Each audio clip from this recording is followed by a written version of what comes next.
Well, welcome back. Primary season, and we wanted to have Dr. Sam Nelson from the University of Toledo join us once again tonight. Sam, I wanted you to talk through with me some of the new technology we're going to be trying out tonight, but we're going to use it in November as we get closer to the general election.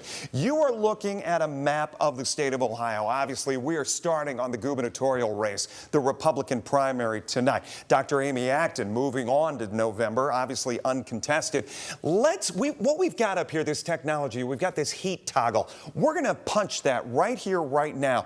And I wanted to show and get your reaction, Doc. What this shows in the lighter shades, those counties that not necessarily a mandate for Vivek Ramaswamy. Now, don't get me wrong.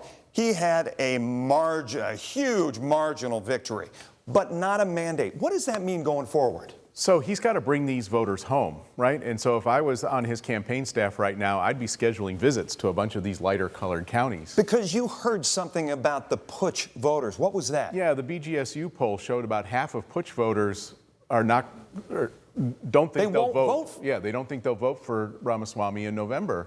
And he can't afford to bleed that many Republican voters. I mean, when you talk 140,000 voters, when you're going up against Dr. Amy Acton, who has gotten a lot of money over these last few months. Right. Yeah, this is going to be an expensive race. Obviously, as a billionaire, he can fund himself to a high degree, but she's going to bring in money as well, especially as long as the race is close. Yeah, talk to me a little bit about the fact that for months and months and months and months, we kept waiting for another contender to get in here, but never saw it. Yeah, I mean, I think there's a couple of things going on there. The Democratic bench is pretty thin in terms of people who've held statewide elected office.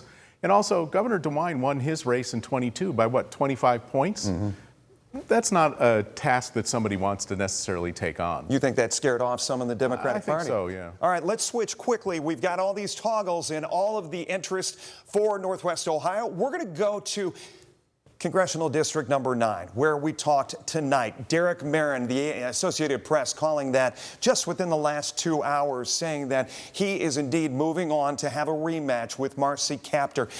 Talk about the Madison Sheehan factor in all of this, because we even saw in Paulding County, Josh Williams did very well there. As you see, our updated, I appreciate the control room doing that update on the call. But how did she factor into all this? You know, she was really an unknown and a neophyte to politics, but I think she really appeals to one segment of the Republican base, people who really still support ICE and President Trump's immigration policies, and she was really leaning in on her experience there. Derek Merrin, when we heard from him tonight at the Lucas County Republican headquarters, he said, now the work begins. The rematch. What could go into this? Because obviously the snake on the lake, as it's been called, doesn't exist anymore. Now they're talking about Paulding, Putnam, and Henry counties being important. These are very favorable, this is very favorable territory for Derek Merrin. On the other hand, he's in a national political environment with a very unpopular Republican president that will bring him down. Yeah. And so he's